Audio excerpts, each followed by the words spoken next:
In this documentary, we illustrate some of the major beliefs and practices of traditional Islam from the life and teachings of Muhammad.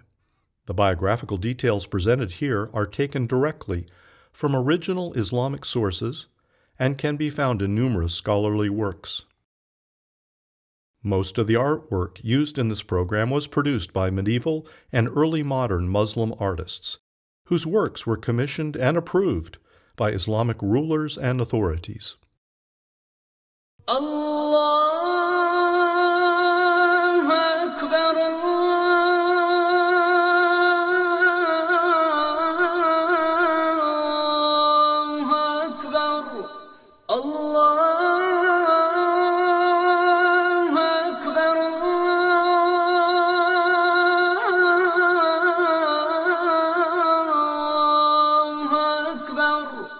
أشهد أن لا إله إلا الله.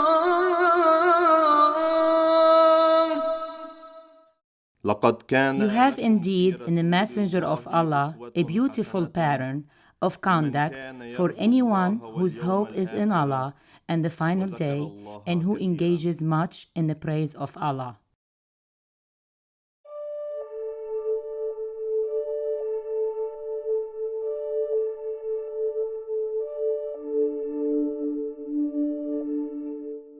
Numbering over 1.6 billion adherents, Islam is the second largest religion in the world. Over the past 1,400 years, few religious and political leaders have influenced the course of history more than Muhammad, the prophet of Islam. Traditional Islam teaches that Islam is God's first and final revelation to humanity. Adam was a Muslim. Abraham was a Muslim. Moses was a Muslim. Jesus was a Muslim. Muhammad is God's last prophet, surpassing Jesus and all other prophets. Muslims may dispute certain interpretations of the Quran, but for the vast majority of Muslims, the example and teachings, the Sunnah, of Muhammad are final. Whatever he did, taught, or allowed should be emulated. Whatever he forbade cannot be permitted. Throughout Muslim history, this Sunnah has been foundational to Islamic law called Sharia. Since there is very little direct information about Muhammad in the Quran, Muslims turn to those traditions, or hadith, which have been accepted and interpreted by the consensus of Islamic scholars. Most of those traditions were passed down orally at first, then collected and recorded generations later. Everything we know about Muhammad comes from Islamic sources. There are no first-hand sources for his life or teachings that have come down to us from non-Muslims. The earliest biography dates about a century after Muhammad, but has been lost. The earliest extant biography, by Ibn Ishaq, was written about 150 years after Muhammad's death, which occurred in 632 AD. But it likely incorporated older material. The massive collections of traditions known in Sunni Islam as the 6 correct books were published about 250 years after Muhammad's death. This historical distance casts some doubt on the reliability of these accounts, which, as evidence shows, were sometimes embellished or distorted for political or religious reasons. Muslim scholars have carefully cataloged the teachings and examples set forth by Muhammad, including minutiae such as his personal hygiene, clothing, sex life, diet, and personal habits.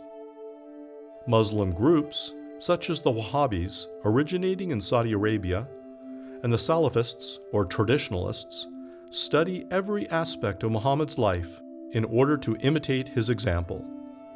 Both of these movements have extensive followings throughout the world and have sometimes served as incubators for terrorism. Many Muslims, however, have never studied Muhammad's life in detail. They may be familiar only with his virtues while remaining ignorant of his imperfections. Some Muslims, especially here in the U.S., believe that the strict imitation of his life is not essential to being a faithful Muslim.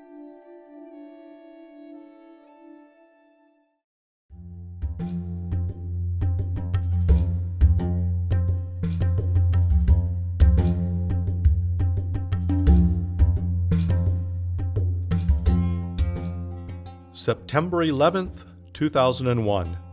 The largest terrorist attack in history, claiming nearly 3,000 American lives. Since then, terrorists have committed tens of thousands of violent acts in the name of Islam. Yet many Muslims claim that Islam is a religion of peace. How can these opposing views of Islam be reconciled? The answer lies in the character of Muhammad himself. In some ways, Muhammad was a tragic figure. Sincerely believing that Allah is the only true God, his burning desire was to lead his people out of idolatry into monotheism. His message was delivered peacefully and non-violently at the start, but ended in violence, military conquests, threats, and assassinations. Born in Mecca about 570 AD, few details are known about Muhammad's early life. At the age of 25, he married his wealthy but older distant cousin Khadijah. With her moral and financial support, he began to pursue a contemplative life in his search for truth. He periodically withdrew to secluded spots around Mecca in order to meditate. 15 years later, he is said to have received his first revelation from the angel Gabriel. Following a span of 2 to 3 years, at the age of 43, Muhammad began his preaching ministry against idolatry in Mecca. His tolerant tone is reflected in some of the early verses of the Quran, such as, "Unto you your religion, and unto me my religion." But these verses were later abrogated, that is, superseded, by new revelations, some advocating the use of force. 2 years after he began preaching in Mecca, Muhammad and his followers were persecuted. The small band of Muslims were economically cut off from Mecca and brought to the brink of starvation. Several years later, at the age of 53, they left Mecca to relocate at Medina. Known as the Hijra, or migration, this event became a turning point in Islamic history and marks year 1 of the Islamic calendar. We see a major change in the temperament of Islam and its founder after the Hijra to Medina. Muhammad becomes a political and military leader. Verses in the Quran take on a more authoritative tone as they shift from theology to legislation. Obedience is demanded under threat of punishment. Muhammad begins to avenge the mistreatment he suffered from the Meccans by launching a series of unprovoked caravan raids against them, which culminate in the Battle of Badr. Though vastly outnumbered, the Muslims defeated the Meccans. Muhammad and his followers viewed this as a certain sign of divine favor. Muhammad also assassinated some of his enemies, irrespective of age or sex. According to the earliest biography, a female poet who mocked him, Asma bint Marwan, was murdered in her bed as she slept with her 5 children. He never carried out these assassinations himself. He would simply say to his men, "Who will rid me of this person?" And there were always volunteers who stepped forward. Barbaric executions and punishments were also carried out by Muhammad's approval or direct order. These included amputations, crucifixion, gouging out eyes, and even tearing an elderly woman in two. Regretting, perhaps, the cruelty of some of his actions, Muhammad limited future punishments to amputation and crucifixion. These punishments are prescribed in the Quran and under Sharia against highway robbery and those who are accused of making mischief in the land. Torture was employed in some cases. Muhammad had a Jewish leader, Kanana, tortured to reveal the location of the city's treasury. After beheading him, Muhammad married his widow. Muhammad was, in this regard, a man of his times. His use of force was in keeping with the practices of his culture. He brought reform to many aspects of Arab life, but the use of violence to advance a religious cause is what divides him from religious figures like Jesus, Buddha, and Gandhi. Muhammad's use of violence continues to influence clerics, groups, and nations who adhere closely to traditional Islamic beliefs. Despite objections from more progressive Muslim scholars, especially in the West, Muhammad's example is often cited as the justification for perpetuating violence in the cause of Islam.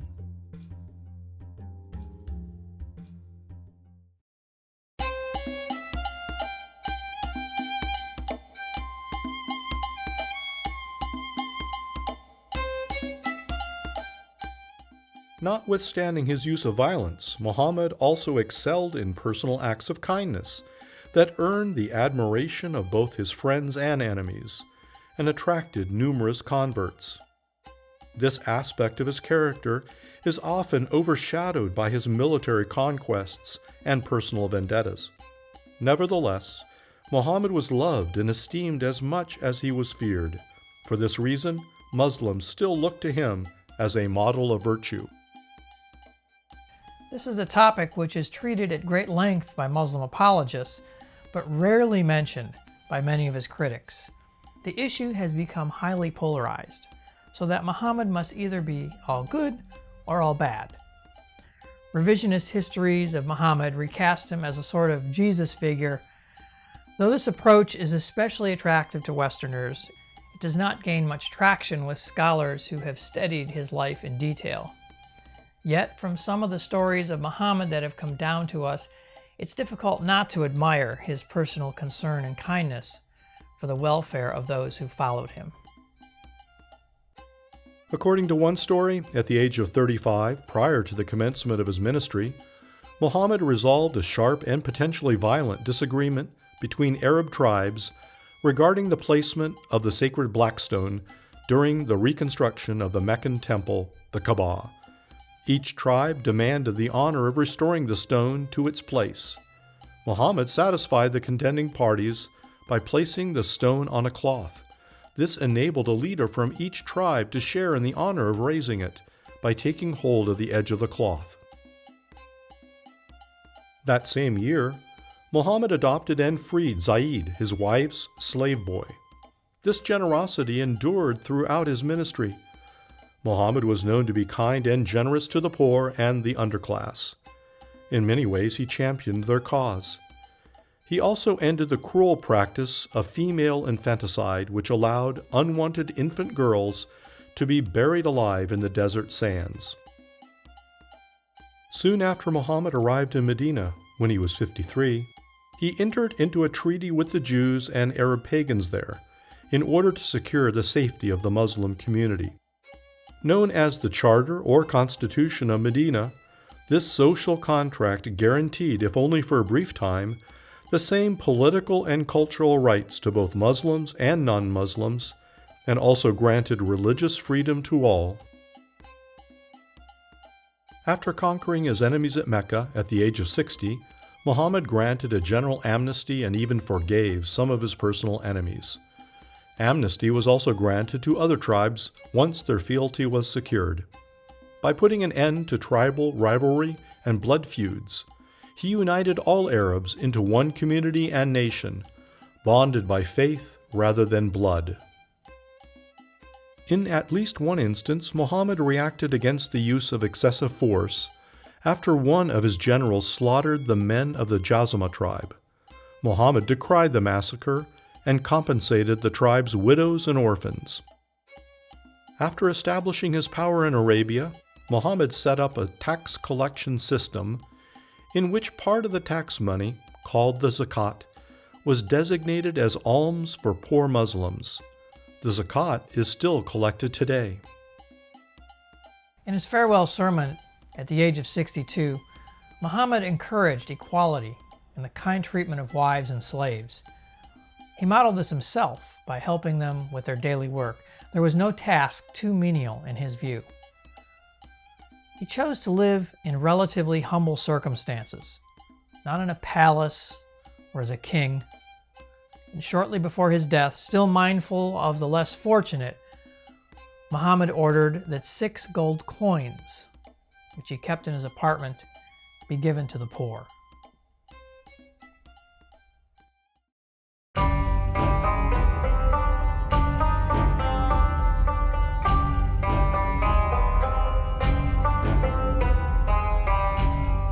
Jihad, which means to struggle, is part of the essence of Islam.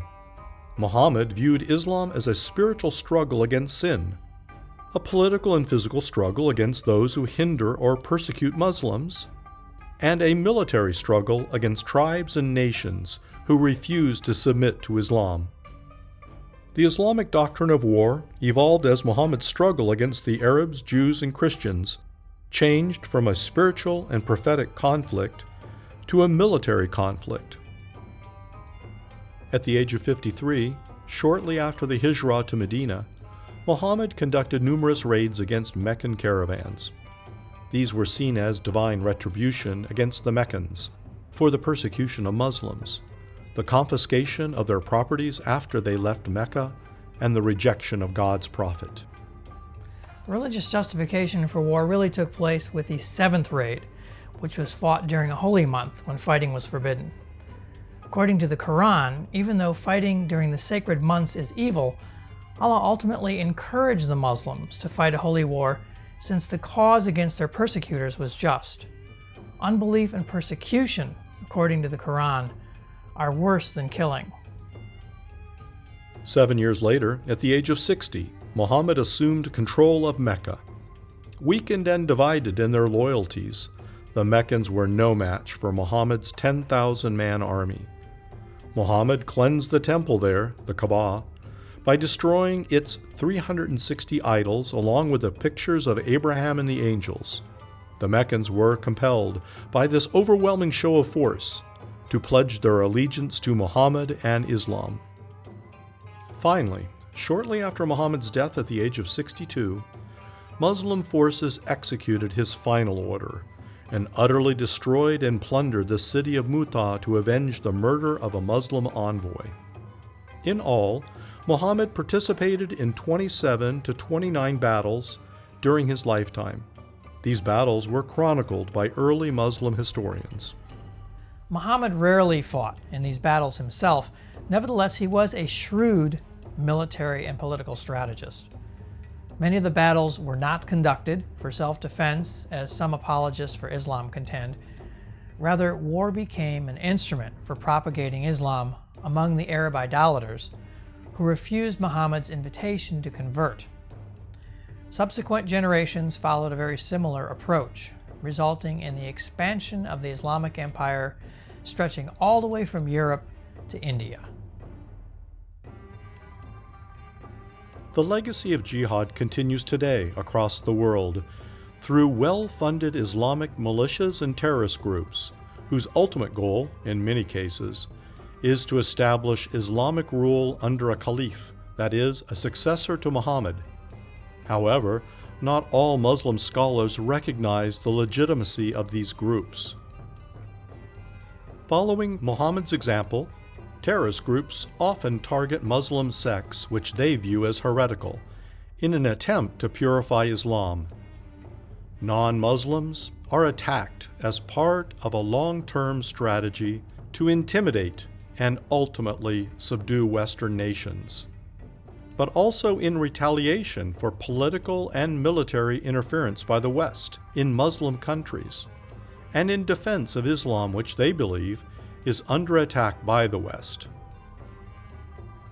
Attempts by terrorists to justify a consistent policy of targeting unarmed civilians, especially women and children, by appealing to Muhammad's example are rejected by many Muslim scholars. Finally, many Islamic scholars, especially in Muslim countries, continue to promote the doctrine and theology of jihad taught by Muhammad. This is disseminated through commentaries on the Quran, which are translated into different languages, through numerous articles and publications, through mosques scattered throughout the world, and through some prominent Islamic schools and universities.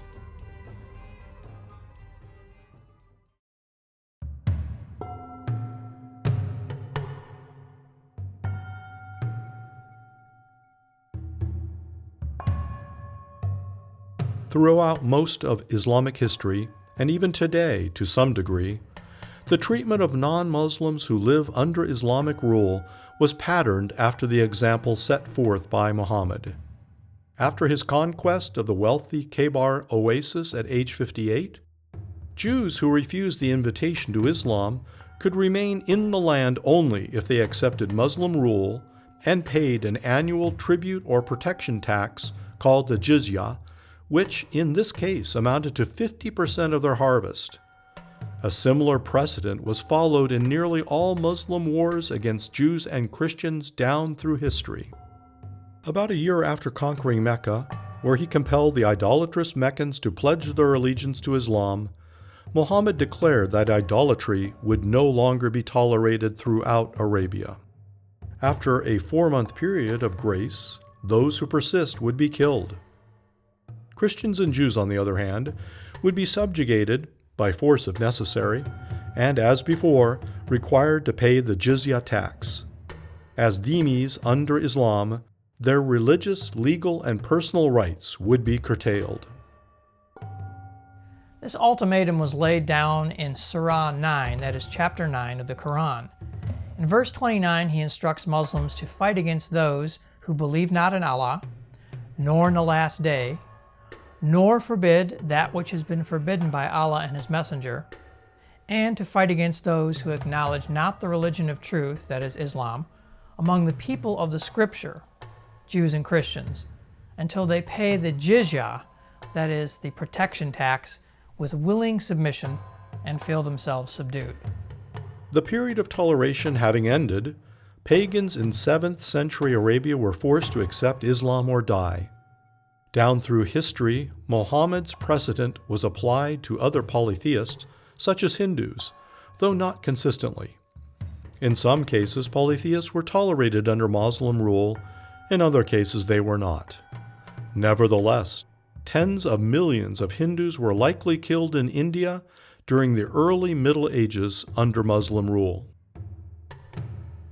People of the book, Christians and Jews, were usually tolerated so long as they paid the jizya and humbled themselves before their Muslim conquerors. Yet Muhammad, shortly before his death, still mindful that both the Christians and the Jews rejected his prophetic claims, cursed them both. According to the Muslim historians Ibn Sa'ad and Ibn Kathir, he said, "The Lord destroy the Jews and the Christians."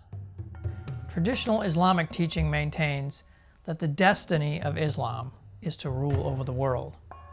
At the end of history, when Jesus returns and the Mahdi, that is the Muslim Messiah, appears, all other belief systems will be destroyed and everyone will be forced to submit to the rule of Allah.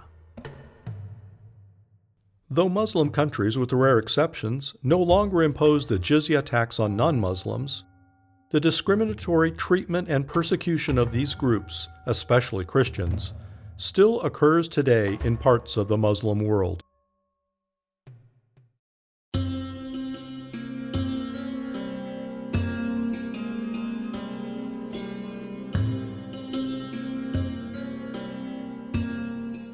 The Jewish tribes of Arabia played a pivotal role in the formation of Islam. The Quran adapts numerous beliefs, stories, laws, and rituals from the first 5 books of the Old Testament, called the Torah or Law, along with rabbinic interpretations and legends found in the Talmud.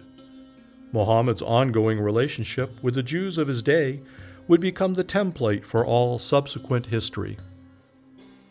Muhammad's mission, as he saw it, was to call the Arabs, Jews, and Christians back to true monotheism. This monotheism, he believed, existed prior to the alleged distortions and misinterpretations later propagated by these groups. Though he had only limited contact with Christians, there were many Jewish tribes living in Arabia at the time, These Jews were willing to carry on business with him and enter into agreements with him in defending against aggressors, but their religious beliefs were strictly off limits. This became the source of a deep and lasting conflict which has persisted to this day. From the onset of his public ministry at the age of 43, Muhammad sought the endorsement of the Jews as a prophet and the successor to Moses. He believed that his coming was foretold in their scriptures in the 18th chapter of the book of Deuteronomy.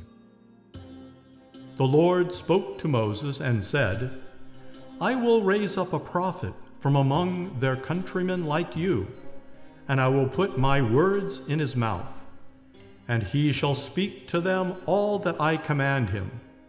It shall come about that whoever will not listen to my words, which he shall speak in my name, I myself will require it of him."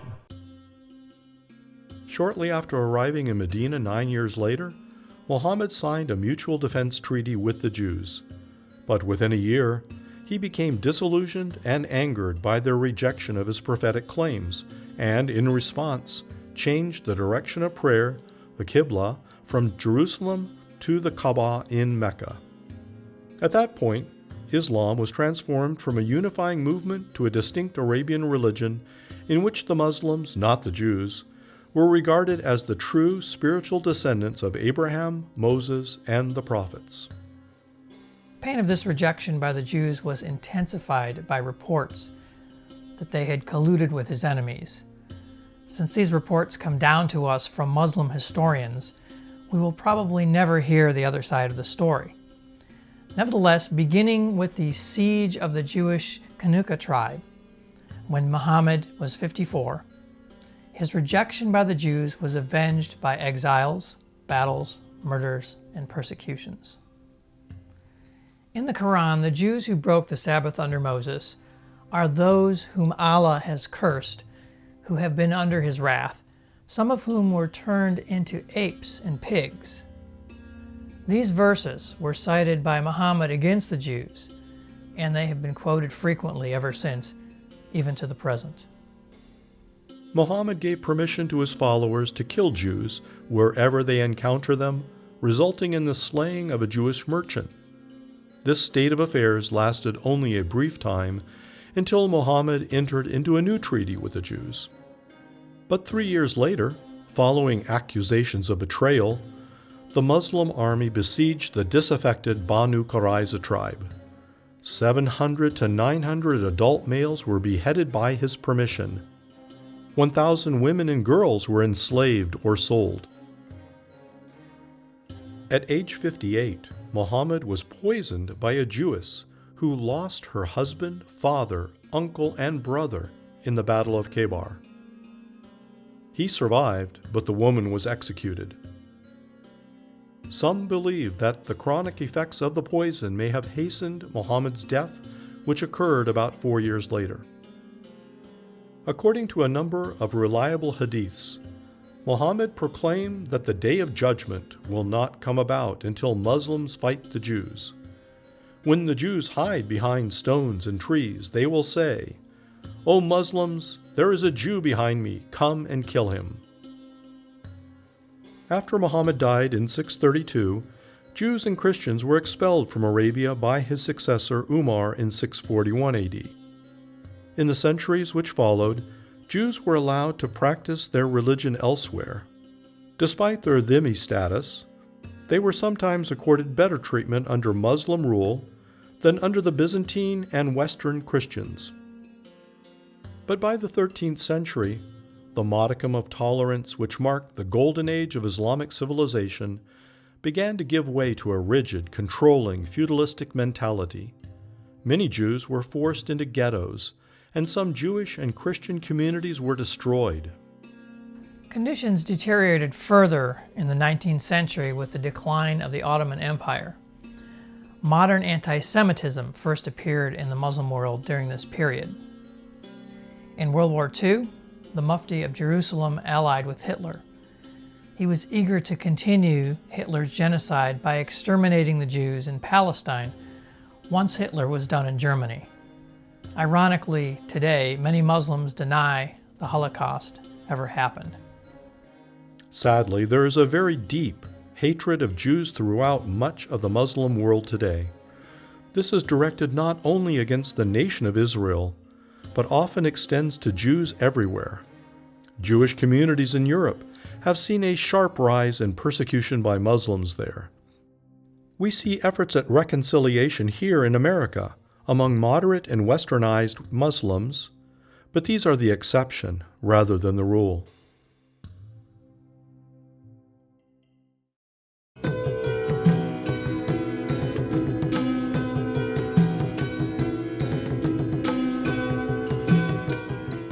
The social status and rights of women in Islam is, perhaps, one of the most controversial issues facing Muslims today. There are many voices who claim to speak for Islam, and many interpretations of the Quran, ranging from Western feminism to traditional male domination. But what is the teaching and example of Muhammad, according to the Quran and Islam's authoritative traditions? Between the ages of 25 and 62, Muhammad had 11 wives, 2 acquired as the spoils of war, and 2 concubines. Shia Muslims maintain that Muhammad had 22 wives. Muhammad permitted Muslim men to have only 4 wives. But in paradise, they will have many virgins and slaves. There, Muslim women will have their virginity and youth renewed, but they will not be permitted to have more than one husband. Muhammad was 49 when his first wife Khadijah died. Shortly after, he betrothed a 6 or 7-year-old girl named Aisha. The marriage was consummated when she was 9 or 10. For this reason, prepubescent marriage is permitted under Sharia in some Muslim countries. Compared to their treatment as mere property under Arab tribal custom and law, Muhammad probably elevated the respect and dignity of women in some ways. He also put a stop to the unspeakable practice of bearing alive unwanted female infants. But some contend that Arab women had more power under the old system. They point out that Muhammad's first wife, Khadijah, was wealthy and powerful before she ever met Muhammad and became a Muslim. Aisha, Muhammad's favorite wife, known as the Mother of the Faithful, met with a woman who was beaten and bruised by her husband and remarked to Muhammad, "I have not seen any woman suffering as much as the believing women. Look, her skin is greener than her clothes." Muhammad did not rebuke the husband, but instead criticized the woman. Muhammad also instituted temporary marriage, or muta, to satisfy his military men, many of whom had spent time away from their wives. Muta allows marriage to be contracted at a price for a short period and may have been based on prior Arabian custom.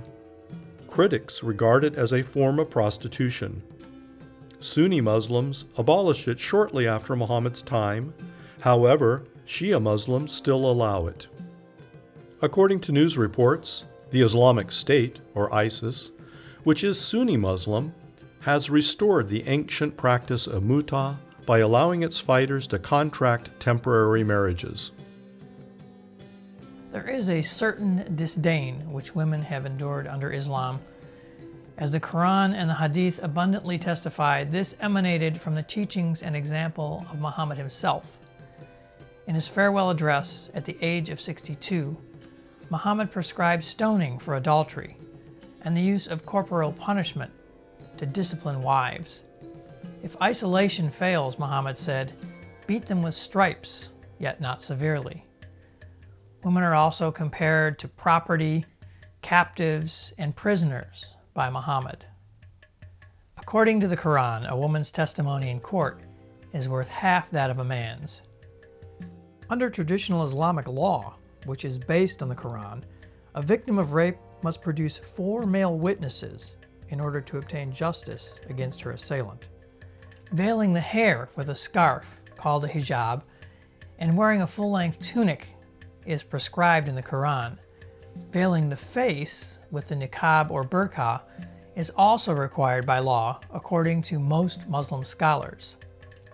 An authoritative hadith from Muhammad's wife, Aisha, relates that when the Prophet instructed women to draw their veils over their bosoms, as is written in the Quran, they cut the edges of their waist sheets and covered both their heads and faces with the cut pieces of cloth. FGM, female genital mutilation, considered a form of circumcision by Islam, was practiced with Muhammad's approval, according to tradition. In fact, it is required, according to some scholars. Women have little to look forward to in the afterlife. According to a reliable hadith, Muhammad had a vision of hell in which he saw that its inhabitants are mostly women. They are condemned for their lack of gratitude towards their husbands. Muhammad once remarked to a group of women that he had never seen anyone more deficient in intelligence and religion than women. Not all Muslims hold such a dim view of women, of course, but this is the teaching of traditional Islam.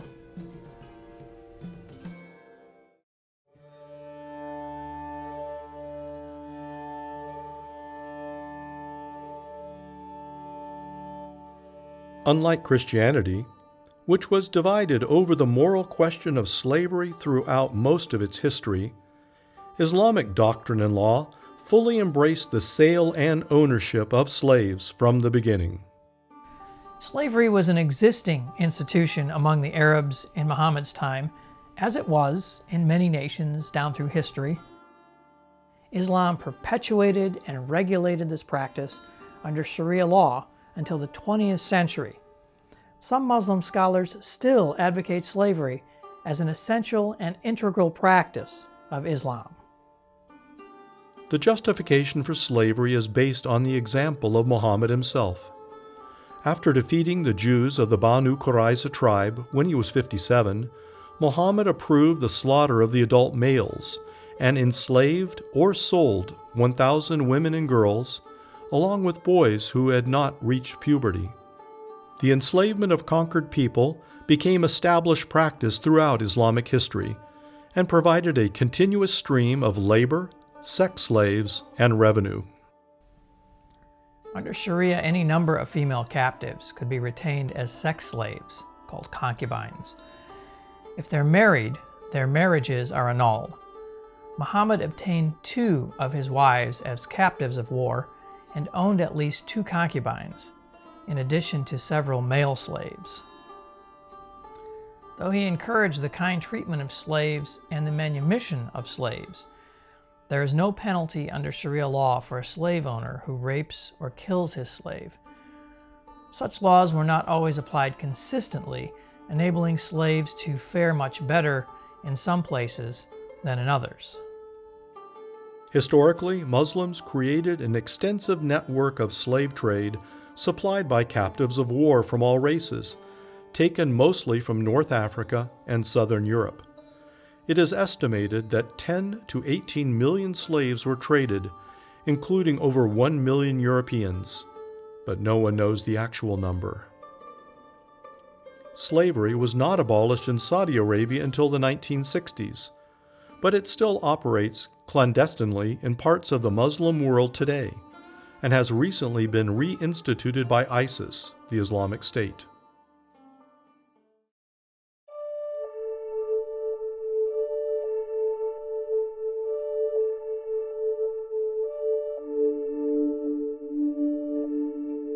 As Muslims struggle to define Islam in the modern world, Muhammad's complex character will continue to play a decisive role in shaping the future of this faith, with each faction seeking to justify its version of Islam from his teachings and example as found in the Quran and the traditions.